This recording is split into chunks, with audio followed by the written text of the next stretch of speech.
Hello, everybody, and welcome to Virtual Trek Con with Cirroc Lofton, of course.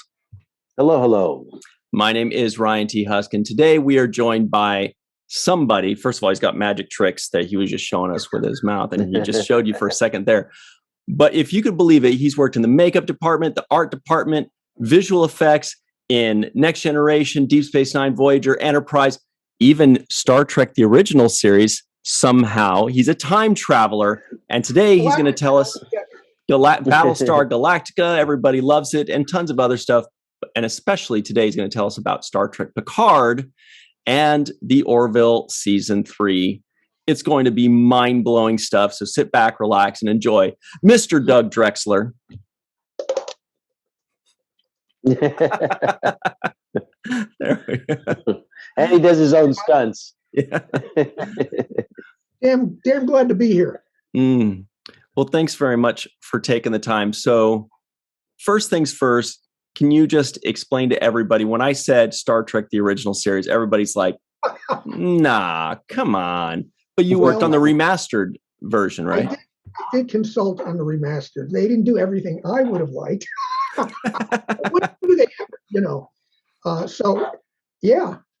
Actually, what was it? And just as crazy was on the director's cut of the motion picture, I have a credit as a modeler. And the motion picture, I wasn't even in the business yet when it came out. So I've got some credits on films that, I wasn't even around for. And somehow I'm still on them. Somehow.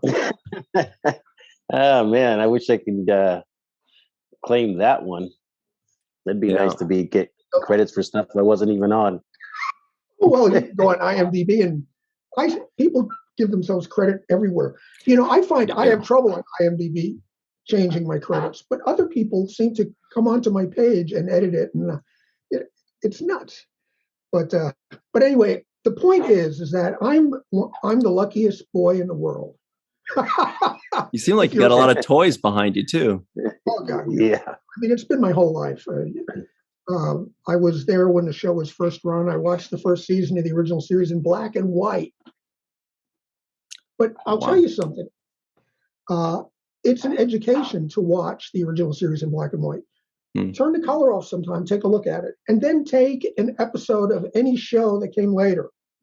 Voyager, turn the color off and take a look, and you'll see that original series still pops in black and white. No one shoots for black and white anymore. So that was one of the amazing things about, as far as cinematography goes, is that you've got to shoot the show so it looks amazing in color, but not everybody has a color TV. And it was, in 1966, maybe half the country had color television sets. That was about it. So that's an education. So that's it for today. Cirroc and I are very excited to hear about the Orville and Picard, because every once in a while you post a tiny little tidbit about, hey guys, I'm working on a pretty cool show that you like called the Orville or like Picard. And we, everything's super secretive, of course. Picard's coming out right now. The Orville's coming out, I believe, in May. Which one do you want to start with? Let's start with Picard. Okay. Well, I mean, if you want to. Maybe we should start with Orville, because I was on that before I was on Picard, and I had really kind of come off a tough time. I'd been doing visual effects for like a decade or more with Gary Hutzel, and we had an amazing setup where it wasn't like work at all, and we worked our asses off and had a fantastic time doing Galactica. Galactica was awesome. But then one day, Gary went off on location and he died. And, I just did not want to go to work at a visual effects house. I've been to them. I've worked with them, and it's almost like, I'm not offending anybody, but it's like a Roman galley, where they have all the oars and everyone's chained to their desks. Our setup was a smaller setup, and we worked for the show. It was like the art department. It was a visual effects department, but it was part of Battlestar Galactica. The way things work now usually is a show like Orville or Star Trek has a visual effects supervisor that brings in like 4 outside vendors, and he'll break the show up, and so they're not actually a part of the show like the art department is. They're an outside vendor. I didn't want to do that, and I just couldn't see myself doing it. And I decided I was going to make my way back to art department. And so that was hard there for a while. I mean, I missed my partner and my friend, and I didn't want to do the visual effects. And I slowly worked my way in by doing some little odd jobs, like there's a show called Good Trouble on Freeform, and I worked on that. It's like the young chicks working in LA. One works at a law firm, and what am I doing? I'm doing stuff for computer screens in a law office. I mean, can you picture me doing that? Sure, I could do it, but it's like not. But Doug, I'm glad I wanted to ask you though about that, because for those of us that don't know, what is the difference in what is required from you work-wise, going from visual effects and then moving to the art department? What are you doing in those departments? When they brought me in on Orville, what I was moving towards was Orville freaking saved my life. Jeff Mandel, who I grew up with in New York City, and is working on Picard too. We were just kids in New York. He hooked me up with Robert Strohmeyer, who's the art director. They needed someone to do graphics, scenic art stuff, and Jeff, sent him my information, and they saw my work, but they never knew what kind of a geek I was, and that I eat, sleep, and drink this stuff. It's not just while I'm at work, and I don't really want law shows and things like that. That's not why I got into the business. I belong in science fiction. That's what I do. But so my job there was to do scenic and graphic stuff. The playback, the animations, that's not me. That's done by an outside vendor. But if they had signage, or if they had button panels, I got to do lots of interfaces and stuff like that, which was fun. But what happens is that eventually they learn, Robert and Stephen Lineweaver, what a great name for a production designer. Totally. Once they figure out that I'm an illustrator, I could do visual effects, I could do animations.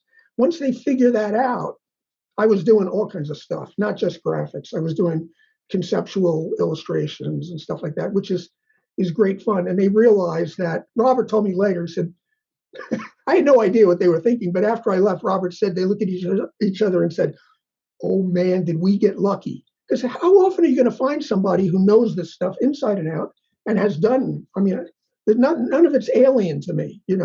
If you bring in your standard scenic artist, it's a whole different, what's a backlit? They don't even know. So I did end up doing conceptual stuff on Orville, but my job on Picard was not as a graphic artist. I was brought on as a conceptual designer. And the funny thing is that I had mentioned to Tobias Richter, one of the out in Germany, Lightworks. He's fantastic, and he does the calendar every year for me. And he said, "Oh, you're going to be on Orville." He says, "I hope you're going to do ships," because I didn't say this, but because they really need some help. And I said, I would rather eat worms than design ships. And you know why? Because everyone focuses on the ships. The director, the producer, everybody is looking at that. And if you're doing graphics, they don't pay that much attention. They just look at it and go, oh, okay, great. But if you're doing like a ship or ship of the week, they are looking at it in a magnifying glass. And you can end up doing it over and over and over again. So when Dave Blass, and I have to mention Dave Blass on Star Trek Picard, he is the reason. He's an excellent follow on Twitter, by the way. Dave Blass. He's the greatest guy. Dave, you don't have to be a science fiction fan to do science fiction. But I think that it helps to be a Star Trek fan and have some geek cred to work on Star Trek and do it in such a way that fans recognize that there's somebody there who really understands or knows. I mean, a few weeks back, there was a trailer that showed Picard beaming into an alley, and there was a boxing poster on the wall that was seen in the original series, City on Edge of Forever, when Kirk and Spock jumped through the portal and come out through that wall. There's a boxing poster behind them. When we did Future Tense, was it Future Tense? On Deep Space Nine, we had a scene where O'Brien and Kira jumped through time into an alley. And I said, Mike, let's put that poster on the wall, which we did. It's there. So Dave says, hey, you have any stuff that, we're dressing things out and, there's a scene in an alley. I said, oh my God, I've got the perfect thing. That's perfect. I got this poster. And I gave it to him. He put it on the wall. It's only about this big in the background, and it went everywhere on the internet. Mm-hmm. Everyone picked it out. Everyone saw it and said, somebody in the art department. Well, the truth is that it's not just me. And, you got Michael Kuda, too, and Denise are working on the show. Dave Blass knows Star Trek. He knows Star Trek inside and out. He's an encyclopedia of Star Trek. And that's why we're there. Because he knows who did the stuff that he loved when he was growing up. And he wanted to, in his own words, it was like, I wanted to get the band back together. Yeah. And so I was brought in as a conceptual designer. I designed a bunch of ships, which I said I'd rather eat worms originally. But you know what? Dave made it. Listen, we went through revisions and revisions and revisions, but Dave made it really fun. And the thing is, the showrunner on Picard, the new showrunner, is Terry Matalas. Yeah. Here's another guy who's got geek cred. Also, another excellent follow on Twitter. Those are the two people that are out there with Picard, just like promoting, teasing us, giving us a lot of cool little things to look at. Yeah, both those guys. I mean, Terry was with us. He was like an assistant on Enterprise. Really? Yeah. And he used to come up to the art department and just hang out with us because the art department was one of the cool places to go. but he was one of our pals, and I think he did 12 Monkeys. He's had a career as a showrunner, and it's amazing. And when I saw that he was doing Picard, I was like, "Holy crap, that's amazing!" I was blown away. And because you've got two major guys there, the production designer and the showrunner, who appreciate where the show's been before, that there's an actual aesthetic. Some people don't recognize it, but there is an aesthetic to the technology. And I mean, there are people who you could bring in to design spaceships and stuff like that, but they want to do Star Wars. And there's a definite difference between Star Trek and Star Wars tech. So Terry was, 100%. He loved the whole idea of it, at bringing everybody back together. And the beauty of Picard, the thing that really gets me, is that I'm like at 40 years now in the business, right? And half of it was on Star Trek. And as a kid, I was reading The Making of Star Trek. 11 years old, I was reading call sheets and stuff like that. Picard brings Picard's life full circle, the series. When you get to the end of season 3, when season 3 really pops, there's some amazing stuff that I'm like busting at the seams to be able to talk about, but I can't. It's just so mind-blowing. Not for another year or two, at least. I've seen everything. I mean, I've been on every spaceship, so it's kind of the third ending, Well, there was the regular all good things. And this is like one more addition to it. So it's everything coming full circle. And for me, after 40 years and 20 years on, doing Star Trek, if not more, that I'm coming full circle too.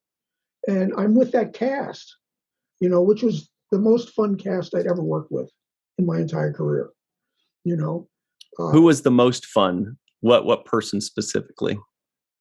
Well, Brent is very silly. I knew you were going to say Brent. But Jonathan is wacky too. I mean, I spent a lot of time on stage on Next Gen because I was a makeup artist at the time. Mm. So you're really living with the actors and you're living on stage and living with the crew on stage. And on that show, the later it went, the crazier it got. And I don't think I ever saw them do a normal rehearsal. Every rehearsal was saying something crazy or goofing off. And as soon as they called action, it was like perfect. And it could be 2 a.m. and they would just hit that mark just perfectly every time. But as far as, yes, Brent is really silly. Jonathan, I think, is the ringleader of silliness on the show. And I think that he brings out the crazy in everybody. I mean, he used to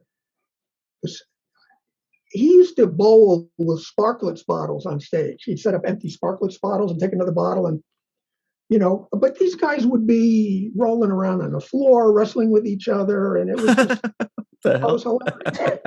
It's hilarious. I was a big fan of the show before I got there. I got there in the third season.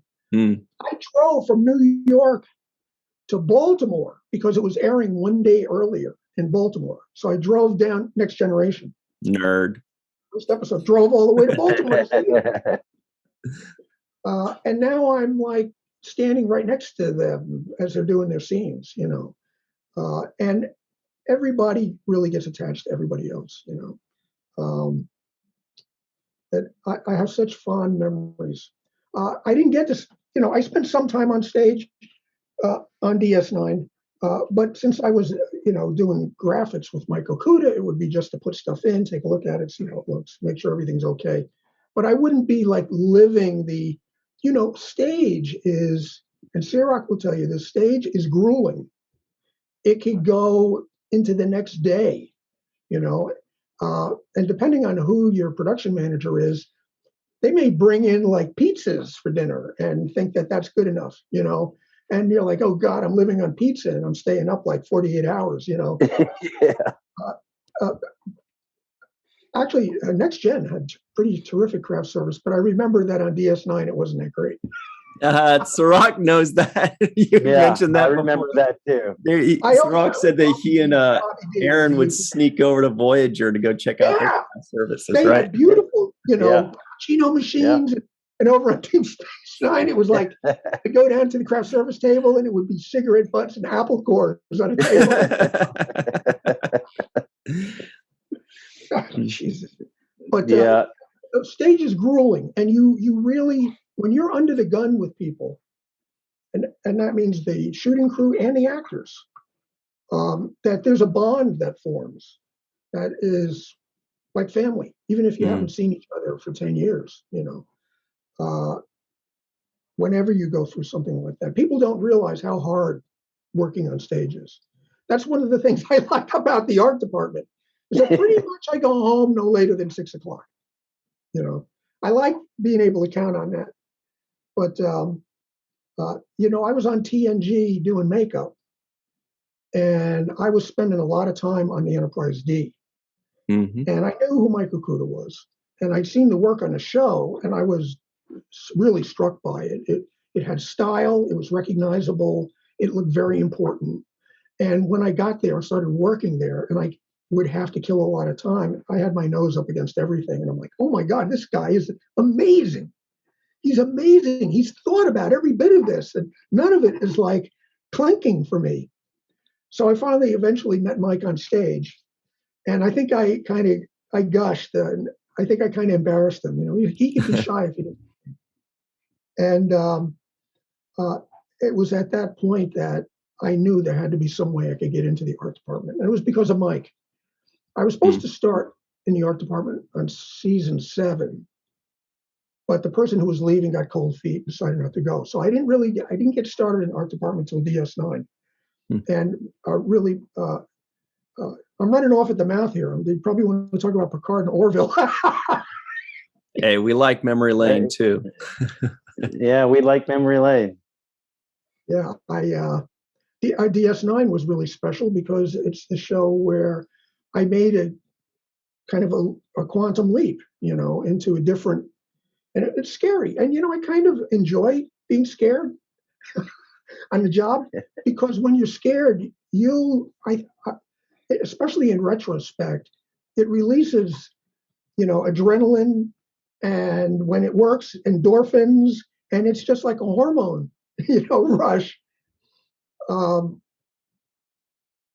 So to jump over to art department, and Mike told me that when he told Herman that he wanted to bring this makeup artist into the art department, Herman was like, "Oh no, I don't know. I know him. I really don't like him."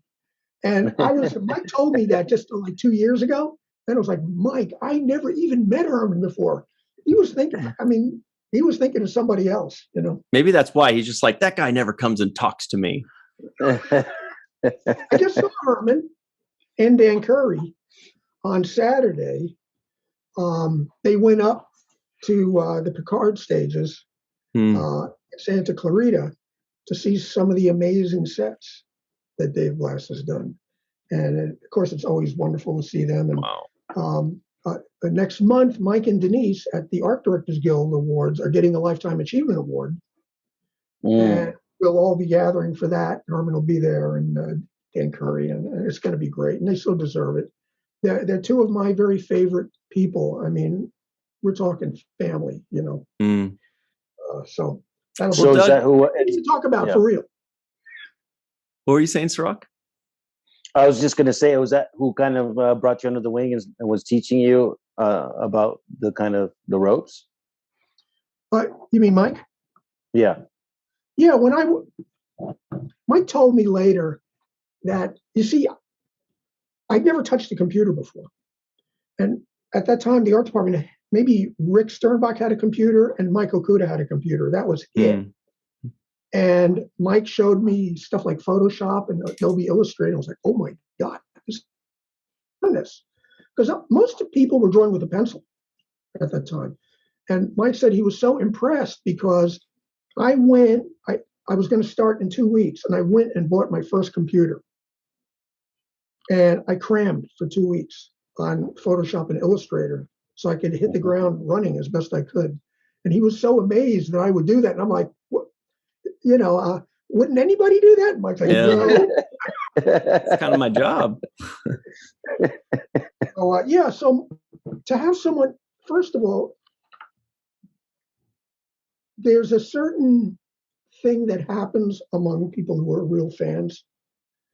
And when you meet them, they're like friends you haven't met yet. I could strike up a conversation with anyone at a convention or on the internet if it's going to be Star Trek. We have this common ground. And Mike and Denise both were just like me.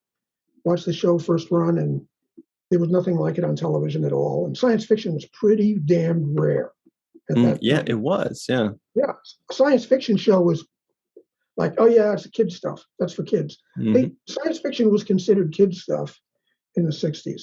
And that's why, like Marvel Comics, which is like big stuff today, I was part of that Marvel revolution as a reader starting in like 1959. And I watched all those characters being created by, Lee and Kirby and Ditko and all of those guys. And that was all considered to be lowbrow. And I think I saw an interview with Stan Lee where he said that when he went to parties or things like that, he never said that he was a comic book artist. He was hey, can you imagine that? Yeah. So great to see him get all the accolades and, Big time. Yeah. Okay. So you started to tease us a little bit about season 3 of Picard, but I know that is way too far in the future for you to really talk about. Can you tell us? Talk about the tone.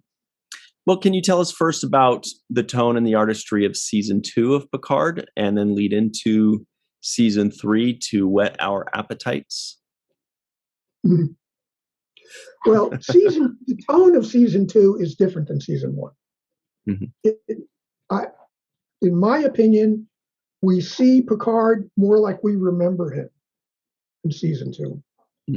Plus, season 2 has lots of stuff that if you were a fan, you'll really love seeing. There are moments, I tell everyone, at least watch episode 1 of season 2. There are moments in there that really got me right here, That's really important. A show needs to pull on your heartstrings. It can't just be action adventure, you know. And there's a lot of that in season 2 and 3. It's part of what makes it wonderful, you know. Mm-hmm.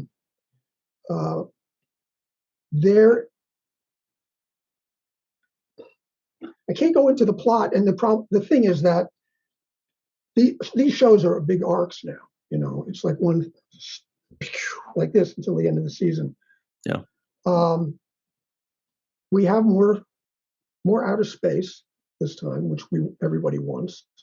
More ships, but especially, and most people know in season 2 there's some time traveling, so they go back to the 21st century. Right.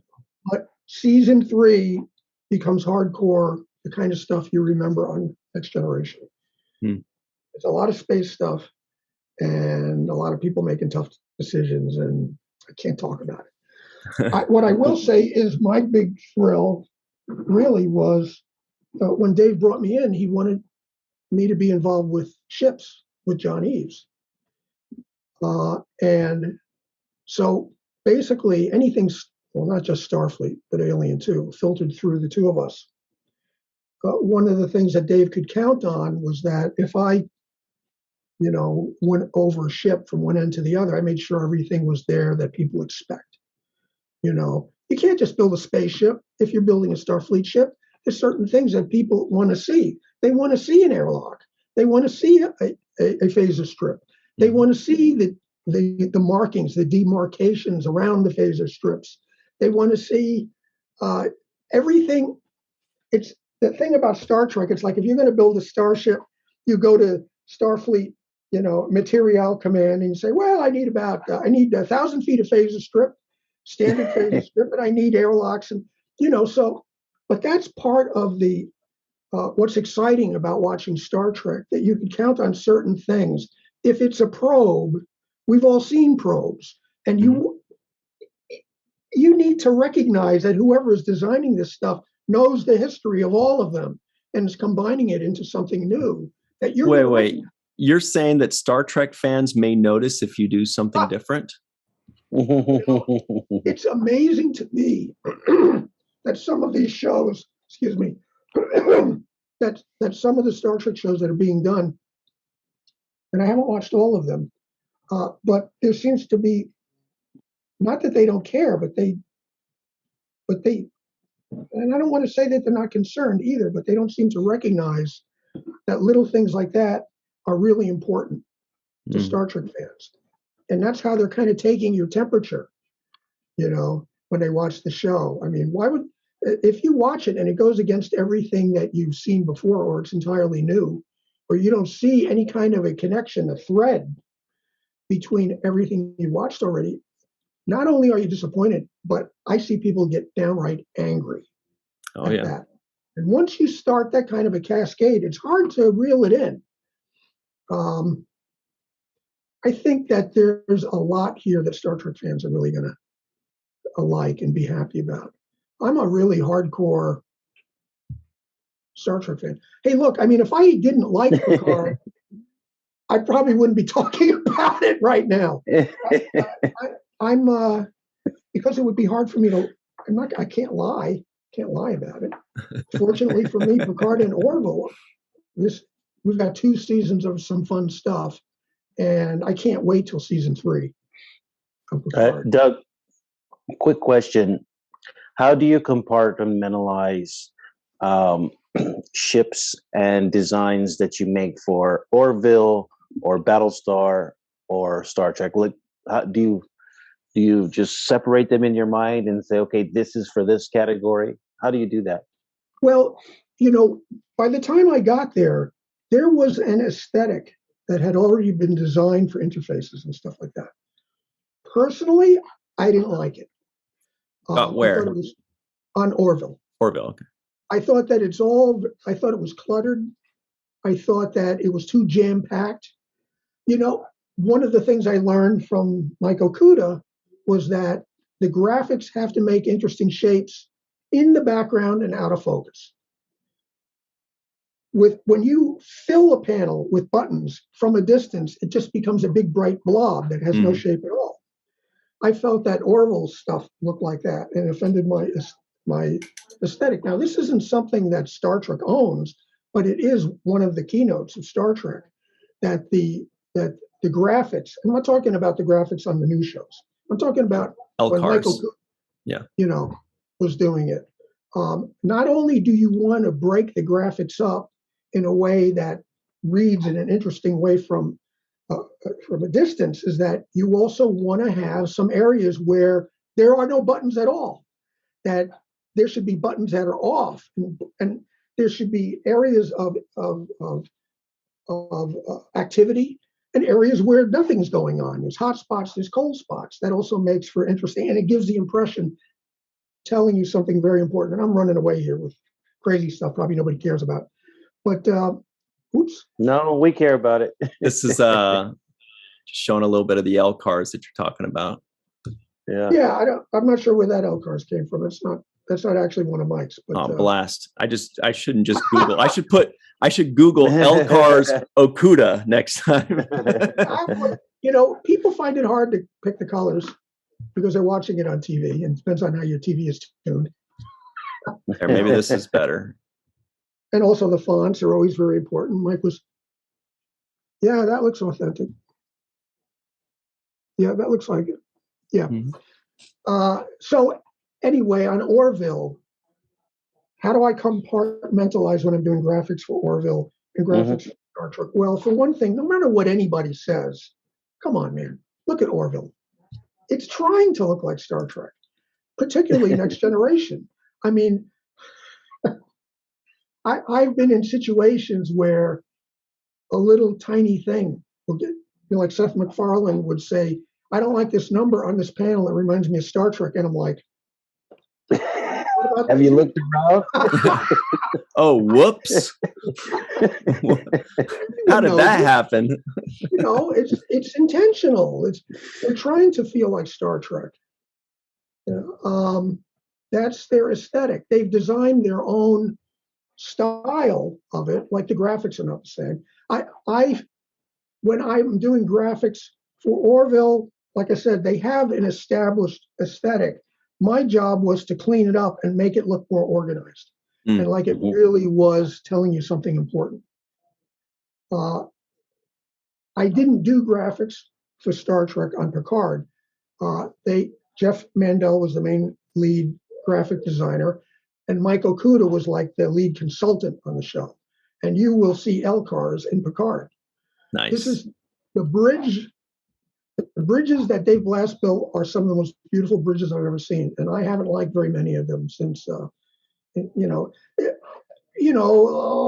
JJ movie Enterprise. I look at that and there's some nice design, but is it Star Trek? And I can't figure out the graphics. They don't look like they're telling me anything. It looks like spaghetti. You want people to look at those graphics and say, I need to know more. That looks like it's saying something. What is it saying? Yeah. That's part of the fun. If you do something that is, J.J. Abrams, I think, doesn't really, listen, he's done, all this has grown from him, Yeah. I can't fault him. He's done a good job for the studio. But he doesn't know Star Trek that well. To him, the look of the graphics is secondary. It's thirdary. It's even fourth, When you have someone like Dave Blass and Terry Matalas, they're geeks. They get it. They know why people spark to that, and it's a wonderful thing to see that type of stuff. Mike and I and Denise went up, to check out the graphics and see how it was going. And oh man, the technology now is fantastic. We used to do, film negatives that were spray glued on the back of a smoked Plex, but now they've got big giant curved screens and shit, and even the screens that are clear that you could, look right through. It's really fabulous. Even the button panels are actually screens that are interactive. I mean, when we even when we were doing Enterprise, that if you had a pad, the pad was cut out of wood and painted, and we spray glued a graphic on it. Now you actually the pads really work. Yeah. The technology's come a long way. And it's kind of interesting. It's like one thing leads to the other. I mean, there's no doubt that pads and cell phones and stuff were all influenced by Star Trek. People, it gave engineers something to shoot for, you know? And so now we reap the benefits of that as well. But the beauty of going on a really beautifully designed bridge that uses LCARs that makes sense and looks, I guarantee you, you saw episode 1, right? Oh, yeah. You saw some of those graphics. You could look at that and go, oh, man, that's the antimatter intermix. And, oh, man, that's, you know, you recognize it. And that is that club thing. You feel like you're in a club, that you recognize it, especially now. It's like to see it shown respect makes your heart swell, you know, because you loved it. And now there's someone there who really understands it. I'm not criticizing the other production designers on the shows who haven't followed that. That's their choice because it's their show. And if they want to make it theirs, well, there's lots of Star Trek being made. Why not stretch it in another direction, you know? I have to admit, I kind of like the bridge I saw for Strange New Worlds, the Captain Pike bridge. It had just enough of the original series with the reds and the, you know, the panels with the, you know, the yellow, green, and red blinkies. They put them up above. I'm not sure I understand that because stuff you put above is stuff that the captain might want to look at. And if it's these little tiny blinkies, it's hard to tell what it's about. For me, the panels with the small blinkies, that's eye-level graphics. You know, but the other thing you have to keep in mind is that when they hire a production designer, you know, there are only a few of them who really understand Star Trek. So what you do is you're looking for someone who is a proven commodity as a designer. You can't say, I'm just going to hire Star Trek people. So you might have someone who comes in and they do some research, but they never even watched Star Trek, which is it's not unusual. When I was a makeup artist, I used to make up Klingons who didn't know what a Klingon was. Right. And it was my job to explain, you know, what a Klingon was and how they, you know, that's the fun part of being a makeup artist. Sometimes you're actually part of the creation of the character, you know. Totally. Anyway, do you want to steer this? Because I know I have a tendency to run off, and sometimes I ricochet in different directions. You've teased us plenty about Picard. What can you tell us about The Orville now that you are deeply entrenched in The Orville and it's coming up very soon in just a couple months? My family too. And we are so excited to see it. We've all seen the trailer, the new trailer that came out a little while ago. And obviously, or it was like a teaser. It was like a 2-minute sequence. It's mind-boggling. It's mind-blowing. What can you tell us about The Orville without obviously giving anything away? Well, I will tell you that they definitely raised the bar. There was a lot of stuff when I watched the first 2 seasons that I thought, you know, was kind of, that's, you know, to me, the bridge didn't look finished. It actually looks like I mean, there's no doubt that it's influenced by The Next Generation. I mean, totally, the railing and the way they enfold the crew and stuff like that. But it never felt finished to me. I always thought that engineering needed to be more, you know. So everything that I had been thinking, they had been thinking it too. And so when I got there, it was almost like doing designs for a whole nother show. I mean, they just revamped and added sets like crazy, real scopy sets, and small craft. And you've seen the shuttle. Tom Constantino posted a picture of it, and you could see it in the title sequence. That freaking shuttle, man. Oh my God, it is so beautiful. And when you do something that has compound curves, you know, when we were on Star Trek, a lot of the times the shuttlecraft had flat sides, and you know they didn't have the money to make something like that. And Seth MacFarlane decided he wanted to really invest in that shuttle. So when you saw it, you utterly believed it and loved it, and it looked fast. You know, I think it's okay if I talk about this. Like for instance, the hangar deck on the Orville. There's a graphic with a circle in the center, which is reminiscent of the turntable and the original series. I look at that graphic on the floor of the Orville hangar deck, and I can't really figure out what it's supposed to mean. What is it telling me? Is there a story here? I don't get it. It doesn't make sense. We talking about this? Yes. What is this? That circle in the center looks like it was influenced by the original series, but I don't. To me, it looks like someone who's not really a science fiction fan did it, but to them it looks like science fiction, and not approved. I mean, all I know is that when I got in there, Robert said, "We want you to redesign the graphic on the floor," and it was one of the things I never could understand. The graphic. I said, "Oh God, I'd love to be." I redid that graphic. When you look at it, I'm so proud of it. It will tell you a story about the function of flight operations. You'll see it all on the floor, and when the episode's there, I'll be able to post those pictures. But to me, that was like a huge thrill to be able to do that and make it look like it actually worked. It's not just a fluffy science fiction design. It literally gives the hangar deck purpose, and that gives me a huge kick. Oh, I can't wait to see that. Yeah, I want to see the Doug Drexler modifications here. I'm proud of that. Also, here is the current bridge for the Orville, right? Season 3. This is what it's going to look like. I mean, when I watched, gorgeous. now I don't know if anyone remembers. I'm sure everyone remembers those areas, those cutout areas on the arch, were like almost like a burlappy brown color. Mm-hmm. There was like nothing in there. And the back wall with the circular graphics, which that stuff was done by their offsite graphic guys, Chaos did those. I didn't do any of that. But when I watched the show the first time, I'm like, oh my God, all the cool stuff is on the sides. And 9 times out of 10, they're looking at Seth MacFarlane or whoever's standing at that rail or at the viewing screen. So you're only seeing the cool stuff when they actually have a shot over there with Isaac or whatever. Hey Doug, this color back here where it's like the beige that's contrasting with the blue that looks really cool. It's beautiful. Is that lighting or is it actually painted beige? It actually is bronzy like that. Okay. They redid the interiors of the corridors. They redid all the floors. You'll notice it's not carpet anymore.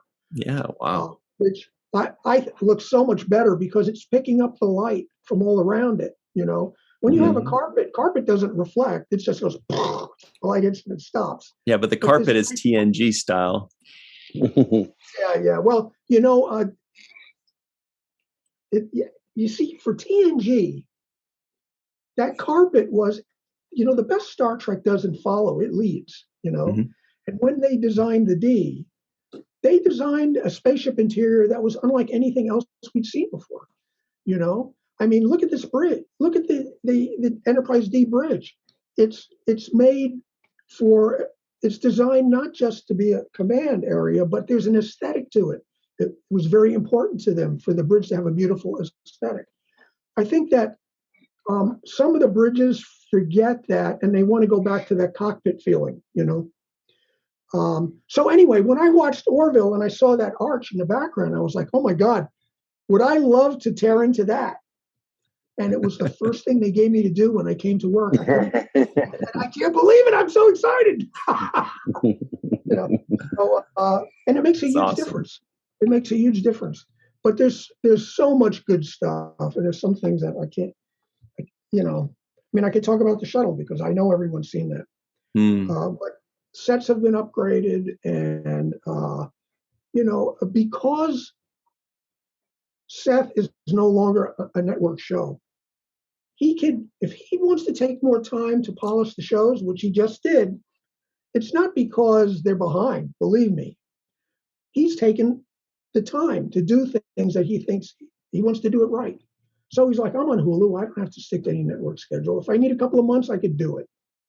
So that's a great sign. Here's the old bridge, I think, right?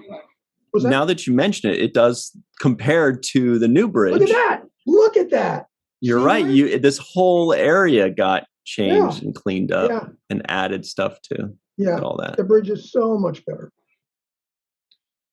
Anyway, we only have a couple minutes left, Sirach. So Are you kidding? Well, that was one of the questions that I had. You answered it for me. Oh, at least in Orville. But the question I had was about pace and going from DS9 and having the 26 episode seasonal pace versus kind of what we're dealing with now.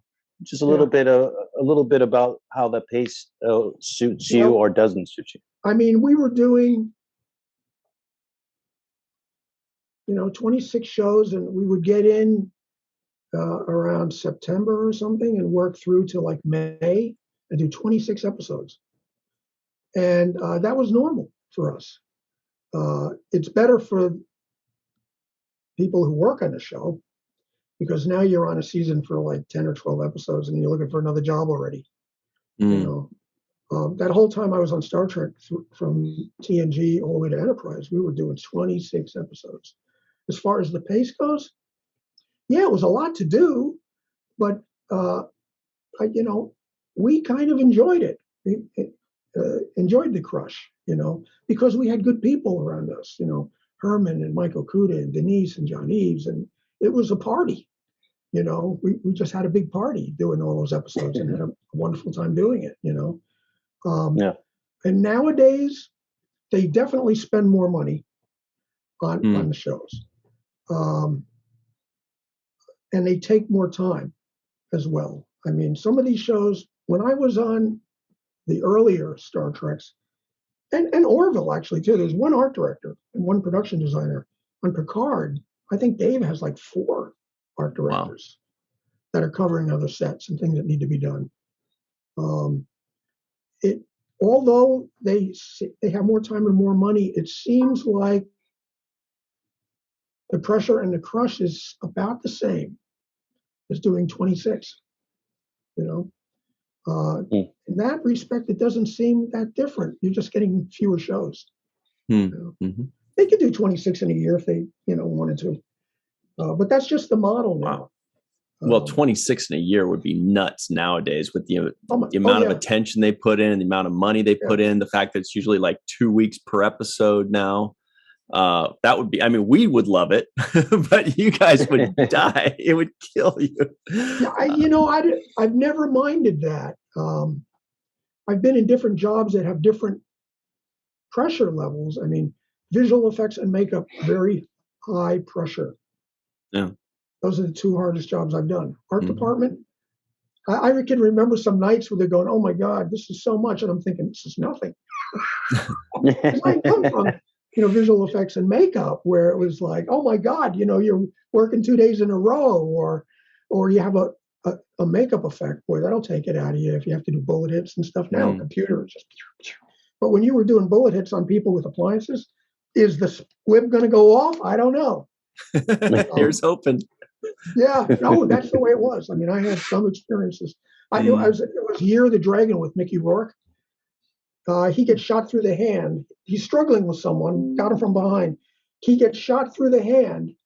It goes through his hand and then hits the guy in the forehead behind him. So we had those 2 squibs lined up. The squib on the forehead didn't go off. And we had syringes with blood in them. And I'm pressing that syringe for everything I'm worth. And of course, there's no hole. So his forehead's going like a big balloon. That's pressure. Wow. Well, on that note, Doug, this is so cool. And we really hope we can have you come back again sometime, because you've got like 1,000 stories and we've only heard like 9 of them in total. So please come back anytime so we can talk with you, especially once Orville season 3 is coming out, especially after Picard season 2 has come out and 3's come. There's so much more to talk about soon. So we hope to see you again, is what I'm trying to say. Of course. I hope you guys. Please. Awesome. Give the word. Great. So much fun. So much fun. Thanks. Thank you, Doug. It's great to see you. All right, everybody. Stay tuned for all that stuff.